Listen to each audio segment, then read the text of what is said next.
Hi, I'm Kevin Tierney with More Than the Curve, and we are here today with Mike Sroka from the Home Experts for You real estate team at Keller Williams. Once again, you can see my background. It says Flatten the Curve. We are selling Flatten the Curve t-shirts that benefit the Colonial Neighborhood Council. Today, actually, we're sending them a check for $870. So we sold a bunch of shirts. That's great. And Nick Dorenzo, you bought the last shirt that we included on this check. So thank you very much. And we'll get another check out to him. We sell some more shirts. So let's take it right over to Mike. Mike, how you doing? I'm doing fantastic, Kevin. How you doing? We're good. Good. So tell us, give some background on how a real estate office works. So, I mean, a lot of our readers and a lot of people that have been following you, over the years, real estate transaction has obviously a lot of moving parts, right? We are the catalyst of bringing the information to our clients, right? So whether they are looking for a property, whether they're looking to sell a property, consultation process, and then taking them through all the different phases, obviously, once you're under contract. And you're a buyer, you're setting up your inspections, you're making sure your title company is involved, your financing is in place. Our team has been doing this for over 20 years, and we do it at a very high level. So our process is really streamlined with our vendors. So, there is a lot of moving parts, but when people do it at a high level and do what they're supposed to do, it's a pretty seamless transaction as long as everybody involved does their part. So that's the general breakdown of a real estate transaction. And from the time someone goes under contract to the time they're moving in is anywhere from 45 to 60 days. And how many different organizations are involved in that transaction? From the realtor, the title company, the mortgage people. Explain how all that works. Yeah, so basically, a regular buyer, take a regular buyer transaction, right? When they contact us and they're interested in, finding a place to live, whether, we won't talk about the rental, we'll talk about the sales side. So, what we do is we do a consultation with them to figure out where they are at, their time frames, their budget, everything that they want in their house. And then if they are not in touch with somebody to help with financing, obviously from doing this for so long, we have very, very trusted individual lenders, whether it's a bank or a broker. Then we get them financially set, right? Because we want to make sure they're within their budget and they're able to purchase the property. And then we go out and we tour. We narrow down what their specific wants and needs are. And then once we find the perfect house for them, we negotiate the best deal that's going to get them in the house that they need in the time frame that they need. So once they're in a contract, the mortgage company's involved from the get-go. We have a list of vendors that we use for home inspectors. Within the first 2 weeks, you are scheduling a home inspection, whether you're doing termite, radon, stucco, whatever it is. You have your window to get all those inspections done. And then if there's any concessions or negotiations, you work that out with the seller. And then the bank would normally send their appraiser out to appraise the property, right? And meanwhile, the title company's in the back working, getting all the paperwork together that they need for mortgage, that they need from us or anybody else involved. And then, my operations team has been doing this for a very, very long time. It passes through our different departments to make sure that everything is done and in compliance in the time frame that it needs. And from that point on, really, you're going to settlement. You know what I mean? We're making sure any work's done on the property. So you got some contractors involved. So you're really looking at mortgage, you're looking at title, you're looking at home inspectors, you're looking at it, and you're looking at appraisers for the most part. Wow. So let's kind of set a table for when, around, it was like mid-March where they did the order for, real estate to close. So, Conshohocken's going through a little bit of a development boom right now. There's 2 office buildings being constructed. Yep. That's going to add about, I think, 600,000 more square feet to office space. So obviously there's a lot more people now interested in, who are definitely going to be working in Conshohocken, might want to live in the area. Yep. And just knowing already that, the inventory in Conshohocken is very tight, and what does come up sells, pretty quickly. So as a realtor, how are you looking at that, like for the next couple, 2-3 years, where that's going to be like just, freight train going forward? And then, what was your business kind of plan to foresee, first to foresee it, and then kind of to handle it, and make sure, it helps your office in the town. Absolutely. So now that's a big part of what our plan was moving forward. Obviously, we're heavily invested in the greater Conshohocken area. I'm on the Economic Development Corp, Chamber of Commerce, all the different things that are involved. So we get to hear a lot of firsthand information, whether, it's from our property management company. We manage a lot of buildings in Conshohocken, both commercial and residential.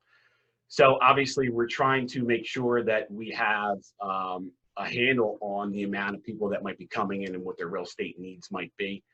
And, this pandemic, nothing's really changed with the pandemic, right? Because if you look back to the market shift in 2007, 2008, the supply and demand was pretty consistent here. So, there's always going to be a demand for people to move into the area. And, we work hand in hand with a lot of builders, a lot of developers, a lot of apartment complexes to make sure that we can keep up with some of the demand. We do a lot of relocation. So I think it's a tremendous opportunity for the business owners in town, for the landlords in town, for the developers in town, because as you guys know, like you said, there's not a lot for sale. So at the end of the day, as these things start to roll out on the market, we want to make sure that they're available to the public that might be moving into the area. So I think it's a tremendous opportunity for people. And so last time we sat down together was right before the order for everyone to close. And we actually did a Facebook Live video where we were going to talk about just like how you were planning to operate during the work from home type rule of the pandemic, not the shutdown type rule. Yeah. And then the next day we didn't put the video up because all of a sudden all the information was outdated in the very next day. Yep. So so now what is possible in real estate? Like what can you do? What can't you do? What are you kind of like lining up for once it's lifted? Mm-hmm. Talk us through that. Great question. So, from doing this for 20 years, we have a very extensive group of clients and people that rely on us for information. And like you said, it changes day by day, week by week. As of today that we're recording this video, we're still considered a non-essential employee. However, we have been lobbying with our federal, state, and local authorities to make sure that we can service our clients, even if it's remotely. So, one thing that I'm very, very fortunate to have is, we're part of the top real estate company in the country with like literally the best technology out there. So we've been investing heavily in technology even before this had all come into place. So for us as a real estate team, I know it might sound a little cliche, but it hasn't disrupted us tremendously because, we can bring information to people at a high level that's correct information, right? So whether it's doing virtual tours, whether it's getting as much information on a property as possible. Now, we physically cannot show a property. So, and on the flip side, we've actually got 3 or 4 properties under contract in the last week, but we've actually been able to coordinate with sellers of vacant properties to let people to tour, get through there. If a home inspector comes in, they have to have a waiver through the state of Pennsylvania that they're able to operate. The vendors we work with on the mortgage side have been phenomenal. They can do a drive-by desktop appraisal where they don't even have to go into the property. And then virtual closings. I'm doing one tomorrow where deed packages are signed, mobile notaries are taken care of, and all the proceeds are wired to the respective parties at the end of the settlement. So, we're still able to do business, now not as usual, but we're able to do business and still bring information to our clients and still conduct transactions in accordance with the Pennsylvania law of what we're able to do and not to do. But like I said, with the technology we have as a company and as a team, we do it at a high level. So if people still want to buy a house and all parties involved, the seller's okay with it, the people have the waivers to do it, we're still selling houses. Well, that's interesting. Yeah. And do you think kind of like the process that's happening now is going to become more of the norm once this is over, or do you think it'll go back to how it was, or a little bit? how do you see that happening in the next 6 months? You know what? That could be a silver lining, Kevin. And I think that, there's parts of our industry that are a little antiquated, as I'm sure you know. And I think the one positive that's going to come out of all this is they're going to learn how to streamline things, right? So things can flow a little bit more smoothly, and people don't have to be physically present at certain things, like if you're notarizing a deed package or you're actually physically sitting at settlement table, or those types of things where information is transferred at a high level and it's checked and double checked, right? From printing e-checks, like our title company will allow us to print e-checks. We send a link, that's secured link that can only be opened once, and they can print an e-check out for a deposit and escrow fund and then forward that, overnight that to the appropriate people. So I think that is going to be a tremendous help once this is all back to normal.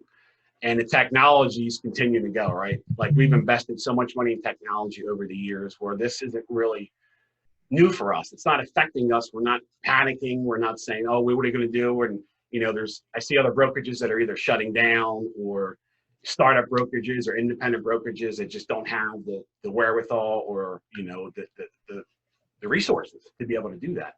That's not us. You know what I mean? So, because of our connections with mortgage, title, our vendors at a very high level, we've been doing it for such a long time. We're all pulled together and work together. Now, granted, it takes a little bit more orchestration, right, as we figure this out, but we're getting it done. So I'm very, very happy from our staff and our team and our operations department, and all of our sales reps are doing a phenomenal job.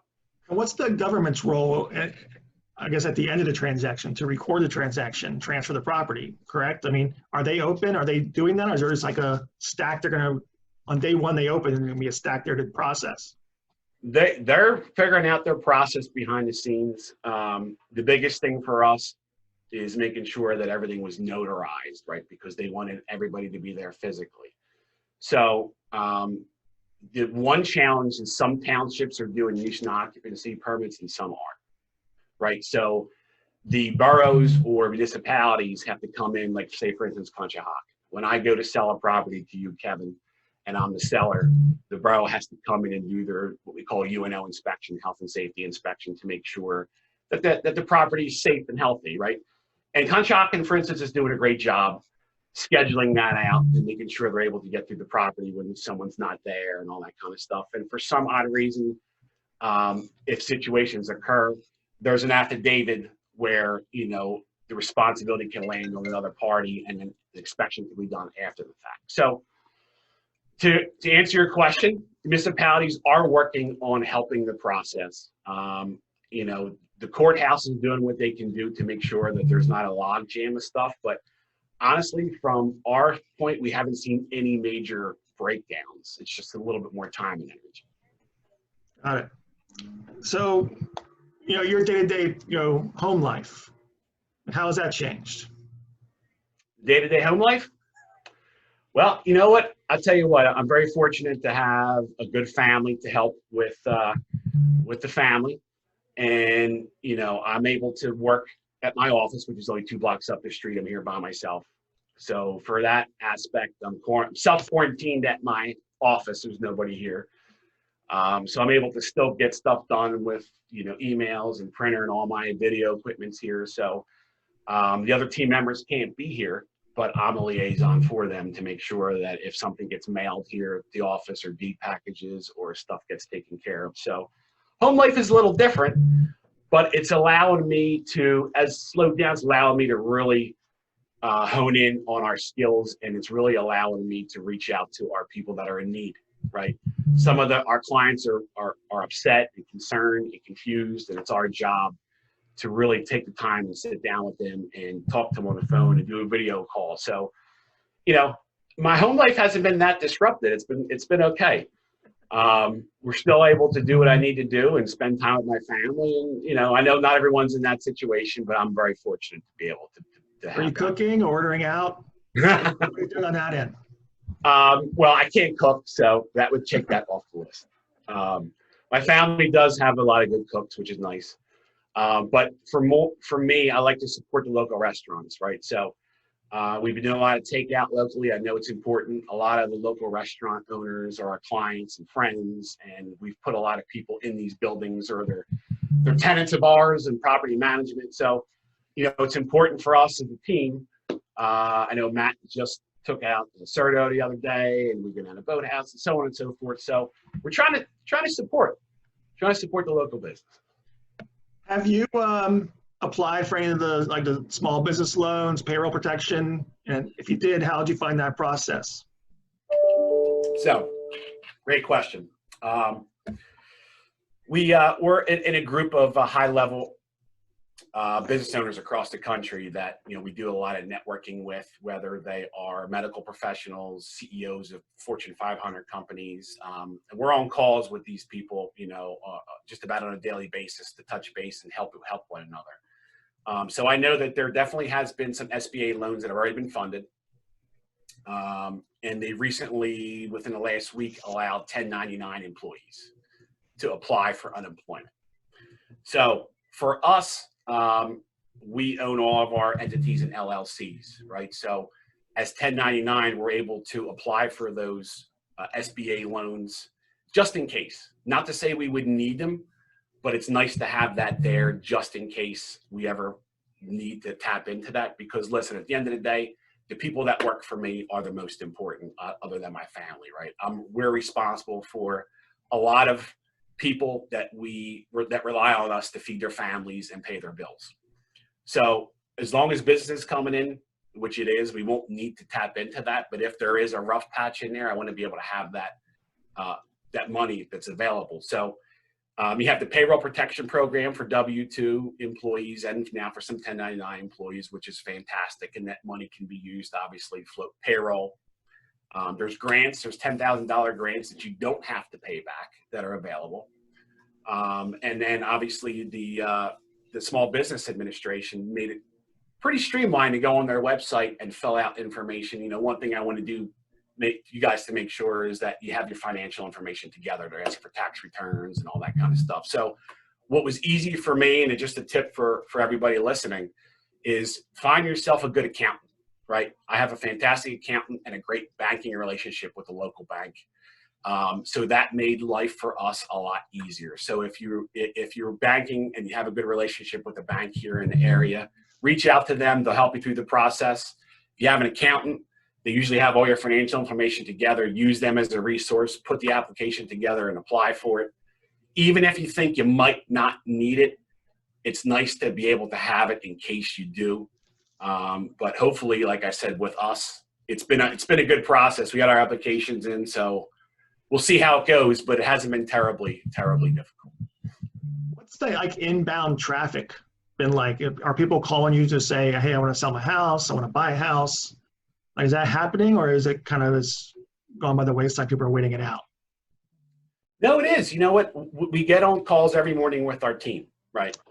And it's important, Matt does a great job where we get on a Zoom call with our team and we go through the day's most important things, what the goals are, who we contacted, what we're going to do, where people are at in their situation. Obviously, if we have something that's pending, we have 30-some pending deals right now that are scheduled to go to settlement in the next 60 days. So that's our first and foremost. We want to make sure that the people we have under contract are meeting their deadlines to get into their properties. So that's a lot of massaging things into place and making sure that runs smoothly, with my operations team is doing an astronomical job. I can't tell you how proud I am of. And then, people are reaching out to us. They're like, hey, I wanted to sell my house. What do you think we should do? So, we know this is going to be a short-term thing. I don't know how short it is, but once things do get back to normal, we're teeing up our sellers to have their houses prepared, whether it's decluttering, getting work done that they need to get done. If they have contractors that have waivers, painters, whatever it is, because right now it's going to be, we're figuring sometime in May, from what we're understanding, that they're going to be able to hopefully loosen a little bit of these restrictions and people can get out and do more stuff. Because from talking to a lot of people across the country, other mega agent teams, other real high level people in our industry, they're preparing for a huge wave. So the way I think it's going to be is our spring market is going to be midsummer, right? So if you're bottled up and you're looking at properties online and you want to get into the property, as soon as you're allowed to do that, we're preparing ourselves for that wave of people to do it. We want to have the sellers in a good position to accommodate that. So we are getting calls. People are inquiring about properties. And if the seller's property is vacant and we take necessary precautions, that person can go through that house. So if people really have a need to move, we can accommodate that now. But for now, we're giving good financial information for people. I mean, listen, at the end of the day, where the rates are going to be and how they're anticipating it, if you can take advantage of it, you're going to be in a good position because they're going to be sub 3.5 most likely, which is going to be phenomenal. I know that all the restaurant owners are kind of on a ongoing text message chain. Are the realtors doing something similar? Are they talking and sharing information amongst each other? Yes, actually, we're on it. We have a lot of good connections at the federal, state, and local level, right? So, you know, we're in conjunction with our legal team through Pennsylvania Association of Realtors. Our broker of record is an attorney. We have a group of people that we, like I said, consult with. To give you an idea, I was on a call last night. We have these calls every night, where I was on a call last night with Dr. Phil Pizzo. He works at Harvard Medicine, and he's the former dean of Stanford School of Medicine. He works with Dr. Anthony Fauci, who I'm sure you've seen on TV. He was on our Zoom call last night for open Q&A with about 30 of us to see how the government's reacting and how medicine's going to be doing certain things. So I'm thankful enough to have very high-level Fortune 500 business owners, whether it's, you know, CEOs of big companies, real estate firms across the country. So that's a lot of really good knowledge that I bring to the table for our clients, because listen, at the end of the day, my job and my team's job is to give people information to make the best financial decision for them and their family. So I have to weed through all the nonsense that's out there. Like if you see the news, real estate's not doing good here. Well, guess what? You can't go by what you hear in the country.